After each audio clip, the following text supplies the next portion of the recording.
ఓం నమః శివాయ శ్రీమాత్రే నమః. మిత్రులకి శ్రేభిలాషులకి అలాగే నేను ఇంతగా ఆదరిస్తున్న యూట్యూబ్ ప్రేక్షకులందరికీ కూడా పేరు పేరు ధన్యవాదాలు. మిత్రులారా, మీ అందరికీ పరాదేవత ఎల్లవేళలా మీతో ఉండి మీ మనోవాంఛ నెరవేర్చాలని మనస్ఫూర్తిగా కోరుకుంటున్నాను. ఈరోజు వీడియోలో మీ అందరికీ కూడా జాతకంలో మీకు నిజంగా ధనయోగం ఉందా, పూర్వకర్మ ప్రభావం చేత అదృష్టం వస్తుందా, లేదు మీరు చేస్తున్న కర్మ వల్ల మీకు మంచి యోగాలు అంటే లక్ష్మీ యోగము, అమలక యోగం లాంటివి ఉన్నాయా, ఉన్నప్పటికీ కూడా మీకు ఫలితం రావడం లేదని మీరు అనుకుంటున్నారా? అయితే ఖచ్చితంగా ఈరోజు మీకు ఈ సమస్యలు ఉన్నవారికి సమాధానంగా ఈ వీడియో. అదృష్టం లేదు గురువుగారు, నాకు డబ్బు రావడం లేదు, చాలా కష్టపడుతున్నాము కానీ డబ్బు రావడం లేదు, జాతకం చూపించుకున్నాము, మీ చేతిలో అదృష్ట యోగం ఉంది, మీకు ఖచ్చితంగా డబ్బు వస్తుందని చెప్తున్నారు, తీరా చూస్తే జీరోగా ఉంటున్నాం, ఇలా మీకు ఎవరికైనా జరిగిందా? ఖచ్చితంగా కామెంట్ చేయండి. ఈరోజు మీరు నిజంగా మీకు ఆ యోగం ఉంది అని చెప్పడం మీ చేతుల్లో ఉన్న రేఖల ద్వారా, మీ చేతిలో ఉన్న కొన్ని గుర్తుల ద్వారా తెలుసుకోవచ్చు. హస్త సాముద్రికం ప్రకారం 3 రకాలైన గుర్తులు మీకు మీ జీవితంలో లక్ష్మీ యోగాన్ని, అమలక యోగాన్ని, సంపాదన అంటే స్థిరలక్ష్మీ యోగాన్ని కూడా చూపిస్తుంది. కొంతమందికి స్థిరలక్ష్మి, చరలక్ష్మి కూడా ఉంటుంది. అంటే సంపాదిస్తారు, సంపాదించింది అయిపోతూ ఉంటుంది, అది చరలక్ష్మి. కొంతమంది సంపాదించిన ధనాన్ని పొలాలుగాను, స్థలాలుగాను, బ్యాంక్ బ్యాలెన్స్గా కూడా నిలబెట్టుకోగలుగుతారు. అది ఎలా గుర్తించాలో మీకు ఈరోజు నేను చెప్తాను. అలాగే మీకు ఈ వీడియో నచ్చినట్లయితే లైక్ చేయండి. ఛానల్ని కొత్తగా చూసే మిత్రులు సబ్స్క్రైబ్ చేసుకొని పక్కనే గంట సింబల్ ఉంటుంది, దాన్ని యాక్టివేట్ చేసుకోండి. అలాగే మీరు మీ వాట్సాప్ గ్రూపుల్లో కానీ, ఫేస్బుక్ గ్రూపుల్లో కానీ వీడియోని షేర్ చేయండి. ఎలా చూసుకోవాలో మీకు చెప్తాను. నా దగ్గరికి చాలామంది క్లయింట్స్ వస్తుంటారు. జ్యోతిష ప్రకారం, చంద్రమానం ప్రకారం, సూర్యమానం ప్రకారం జాతకంలో యోగం ఉన్నప్పటికీ కూడా కర్మ ఫలితం బాగోకపోవడం వల్ల వారికి అదృష్టం కలిసి రాదు. మనం చేసే పనిని కర్మగా భావించవచ్చు, చేతులతో చేస్తాం.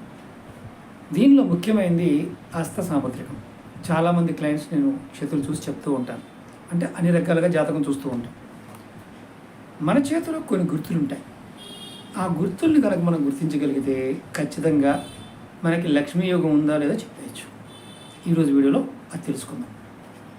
ఉదాహరణకి ఇక్కడ కొన్ని అనుమానాలు ఉంటాయి. మరి ఆడవారు ఏ చేయి చూసుకోవాలి, మగవారు ఏ చేయి చూసుకోవాలనుకుంటాం. ఆడవారు వచ్చేసి ఎడమ చెయ్య, మగవారు వచ్చి కుడి చేయి చూసుకోవాలి. దీన్ని ఇంకొక మార్గం కూడా ఉంది. మీరు చేతి వాటం అంటే కొంతమంది కుడి చేత్తో రాస్తారు, కొంతమంది ఎడమ చేత్తో రాస్తారు. మీరు ఎడమ చేత్తో రాసేవారు ఎడమ చెయ్యే చూసుకోండి. ఇందులో ఉన్న మార్పులు మీకు తెలుస్తాయి. ఎలా చూడాలో చెప్తాను. ఉదాహరణకి ఇది చెయ్యనుకోండి. ఇప్పుడు ఇందులో మనకి ఈ ఉంగరపు వేలు 4వ వేలు, ఇది గురువేలు. మీ చేతులు ఎవరికైనా సరే ఉంగరపు వేలు గురువేలు కంటే ఎత్తుగా ఉందనుకోండి, ఈ వేలు కంటే ఈ వేలు ఎత్తుగా ఉందనుకోండి, మీ జాతకంలో సూర్యుడి యొక్క ఆధిపత్యం ఉందని అర్థం. ఈ మౌంట్స్ అంటాం. ఇందులో మీరు గుర్తుంచుకోవాల్సింది ఏంటంటే, ఎవరి చేతిలో, ఆడవారి చేతిలో కానీ మగవారి చేతిలో కానీ ఈ గురువేలు కంటే కూడా రవివేలు అంటే సూర్యవేలు ఎత్తుగా ఉందనుకోండి, కొంచెం ఎత్తుగా ఉందనుకోండి, మీ జాతకంలో సూర్యుడి యొక్క యోగంతో మీరు కష్టపడి డబ్బుని సంపాదించగలుగుతారు. మీకు ధనానికి సంబంధించిన లోటు రాదు, కానీ మానసికమైన లోటు మాత్రం బాగా ఉంటుంది. అంటే మనసుకి ఎప్పుడు తృప్తి ఉండదు, ఇంకా ఇంకా ఇంకా ఏదో కావాలన్న ఆతృత ఉంటుంది. అంటే ఈ వేలు కంటే ఈ వేలు పొడుగ్గా ఉన్నవారికి. మరి ఆ తృప్తి ఉన్నప్పుడు ఇతనికి డబ్బు సంపాదిస్తాడా అంటే, ఈ జాతకులు డబ్బు ఖచ్చితంగా సంపాదిస్తారు. డబ్బు అవసరం ఉంటుంది, అవసరానికి డబ్బు వస్తుంది, కానీ ఎంత వచ్చినా తృప్తి అనేది ఉండదు. ఇది మీరు కామెంట్స్ రూపంలో కూడా తెలియచేయండి. అలాగే మరి దీన్ని ఎలా బయటపడాలి? ఇది ఏంటంటే గ్రహరీత్యా, అంటే మనకి జాతకంలో సూర్య భగవానుడు మేను మనకి బలంగా ఉండాలి, గురువు బలంగా ఉన్న మంచి ఫలితాలు వస్తాయి. ఇప్పుడు ఇలా ఉన్నవారు ఎవరైనా సరే గురువును కూడా బలంగా మలుచుకోవాలి. మీరు ప్రతి గురువారం నాడు మీకు వీలైతే పసుపు కలర్గా ఉన్న పువ్వుల్ని శ్రీమన్నారాయణుడికి అంటే రామాలయం కానీ కృష్ణాలయం కానీ విష్ణాలయం కానీ లేదు మీకు ఆలయం దగ్గరలో లేకపోతే రావి చెట్టు దగ్గరైనా సరే పసుపు కలర్ పువ్వుల్ని పెట్టి మీరు నమస్కారం చేయండి. మీరు ఖచ్చితంగా ఓం గం గురువే నమః, ఓం గం గురువే నమః అనే మంత్రాన్ని ఒక 100 నిమిషాలు అనుకోండి. మీకు గురువు కూడా బలపడతాడు. దాని ద్వారా మీకు అఖండ లక్ష్మీ యోగం కలుగుతుంది. ఇది మొదటిది. రెండవది, మన చేతిలో ధనరేఖలు చూస్తుంటాం, భాగ్యరేఖలు అంటుంటాం.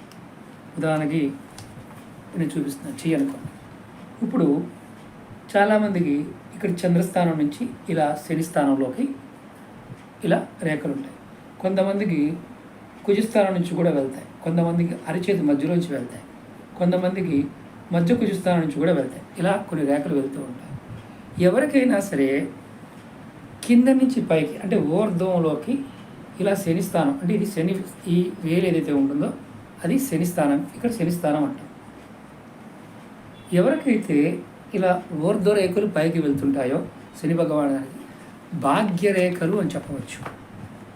ఇలా మీకు ఎన్నో రేఖలు అంటే కొంతమందికి 1 వెళ్తుంది, కొంతమందికి 2 వెళ్తుంది. అది ఇక్కడ నుంచి చంద్రస్థానం నుంచి, ఇది చంద్రస్థానం, ఈ చంద్రస్థానం నుంచి కనుక మీకు ఎవరికైనా భాగ్యరేఖ శని భగవాను స్థానంలోకి వెళ్ళి ఉంటే ఖచ్చితంగా మీకు మహాలక్ష్మి యోగం కలుగుతుంది. ఆశ్చర్యంగా అనిపించవచ్చు. అలాగే ఇప్పుడు ఈ స్థానం అంటే బొటన వేలు కింద ఉన్న స్థానం నుంచి ఒక రేఖ కుజస్థానం నుంచి ఇలా వెళ్ళి పైకి వెళ్ళిందంటే మీకు శుక్రయోగంతో కూడుకున్న లక్ష్మీయోగం కలుగుతుంది. అంటే భార్య మూలకంగా ఆస్తులు రావటం, స్త్రీ మూలకంగా కొంత కలిసి రావటం, స్త్రీ పేరుతో పెట్టుబడులు పెట్టడం ఇలాంటివి జరుగుతాయి.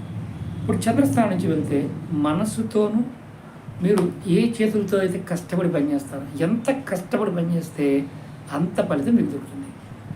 ఇలాంటి జాతకులు జాతక చక్రంలో 2వ స్థానంలోను 10వ స్థానంలో కుజుడు ఉంటాడు జాతక చక్రంలో. అంటే ఇలా రేఖలు వెళ్ళడం వల్ల కూడా మీకు ఖచ్చితంగా మహాలక్ష్మీ రాజయోగం కలుగుతుంది. ఇప్పుడు 3వ తెలుసుకుందాం. ఇప్పుడు మన చేతిలో ఇక్కడ ఉన్న రేఖని ఆయుష్ రేఖ అంటాం, ఇలా ఉన్నదాన్ని శిరోరేఖ అంటాం, ఇలా పైన ఉన్నదాన్ని హృదయ రేఖ అంటాం. ఇలా ఉన్నదాన్ని ఎవరి జాతకంలో అయినా సరే ఈ శిరోరేఖ మీద కొంతమంది ఆరోగ్య రేఖ కూడా అంటారు. ఇలా వై షేప్లో కిందకి కానీ పైకి కానీ ఒక చీలిక వచ్చిందనుకోండి, ఈ జాతకుడికి అమలక యోగం అంటారు. అమలక యోగం.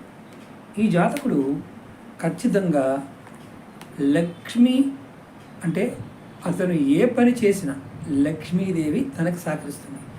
ఆరోగ్యం బాగుండి సహకరిస్తుంది. వై ఆకారం ఉండాలి. అలాగే మామూలు కత్తిరి ఆకారం ఉందనుకోండి, అతని ఆరోగ్యం వల్ల జాతకంలో కొన్ని అనారోగ్య సమస్యల వల్ల సంపాదించిన ధనం ఖర్చు అయిపోతుంది. ఇప్పుడు ఈ చేతిలో ఇది ఆడవారి చేతిలో అయినా మగవారి చేతిలో అయినా ఇలా రేఖలు ఉండడం వల్ల ఫలితాలు చెప్పుకున్నాం. ఇప్పుడు జాతకంలో గురువుగారు అన్ని రేఖలు ఉన్నాయి, మాకేం కలిసి రావడం లేదండి, ఇవన్నీ చాలా చూసామండి ఎవరు అంటారు. నిజమే, ఎప్పుడు కలిసి రాదంటే ఈ చేతులతో మీరు ఎంత కష్టపడ్డా అంటే ప్రకృతికి కానీ అంటే మీతో సమానంగా ఉన్న జీవరాశికి చెట్లకు నీళ్ళు పోయడం కానీ, పక్షులకు ఆహారం, జంతువులకు ఆహారం, చీమలకు ఆహారం, అలాగే ఎదుటి వారికి సహాయం ఇలాంటి చేసి ఉంటే ఖచ్చితంగా ఈ జాతకులు అత్యంత అద్భుతమైన ఫలితాన్ని పొందుతారు. వీళ్ళకి వచ్చిన సంపాదనలో 100 రూపాయలు సంపాదిస్తే దానిలో 5% అన్న అంటే 100లో 5 రూపాయలు తీసి చారిటీ చేసినట్లయితే ఈ జాతకుడికి ఎంత కావాలో ఎంత అడుగుతాడో అంత వస్తుంది. అందులో ఇంకొక ప్రాబ్లం కూడా ఉంటుంది. ఈ జాతకులకి కొంతమందికి ఆధ్యాత్మిక చింతన చాలా ఎక్కువగా ఉంటుంది. డబ్బు సంపాదిస్తారు, డబ్బు ఖర్చు పెడతారు, అది ఖర్చు పెట్టింది కూడా కొంతమంది చెప్పుకోలేరు. అలా చేసేవారు ఎవరైనా ఉంటే ఖచ్చితంగా కామెంట్ చేయండి. ఈ 3 రేఖలు మీకు ముందు చాలా చెప్తాను. అంటే లక్ష్మీ యోగం ఉందా లేదా అని అడిగారు కాబట్టి నా దగ్గరకు వచ్చిన క్లయింట్స్లో కొంతమందికి నేను చూసిన అనుభవపూర్వకంగా చెప్తున్నాను. ఈ 30 సంవత్సరాల అనుభవంలో హస్త సాముద్రికంలో చాలామంది జీవితాల్లో మార్పులు చూశాను. ఇక్కడ చేతిలో బాగా రేఖలు ఉన్నా కొంతమందికి కలిసి రాదు. దానికి కారణం కూడా ఉంది. కారణం వీరి జాతకంలో దానం చేసే గుణం లేకపోవడం. దానం చేసే గుణం ఉన్నప్పుడు మీరు ఏది చేస్తారో అది మీకు రిటర్న్ వస్తుంది. ఇది మీరు చెక్ చేసుకోండి. మీ కామెంట్స్ని తెలియచేయండి. అలాగే మీకు ఈ వీడియో నచ్చినట్లయితే 10 మంది మిత్రులకు షేర్ చేయండి. అలాగే నాతో మాట్లాడాలి అనుకునేవారు వీడియో డిస్క్రిప్షన్లో కాంటాక్ట్ నెంబర్ ఇచ్చాను. అపాయింట్మెంట్ నెంబర్ తీసుకోండి. మీ జాతక పరిశీలన చేయించుకోవచ్చు. అలాగే మీకు ఎటువంటి సమస్య ఉన్నా, అది వాస్తు సమస్య, తంత్ర సమస్య, మంత్ర సమస్య, ఏ సమస్య ఉన్నా మీరు నన్ను అడగవచ్చు. మీకున్న సమస్యలకు సమాధానం తెలుసుకోవచ్చు. అలాగే మీ అందరికీ నా విన్నపం ఏంటంటే, ఏదైనా చేస్తున్నప్పుడు భగవద్ ధ్యానాన్ని కూడా ప్రతిరోజు ఒక 10 నిమిషాలైనా చేయండి. ఇష్టమైన దైవ నామాన్ని 10 నిమిషాలను మనసులో తలుచుకుంటూ ఉండండి. ఖచ్చితంగా మంచి జరుగుతుంది. ఓకే మిత్రులారా, ఓం నమః శివాయ, శ్రీమాత్రే నమః.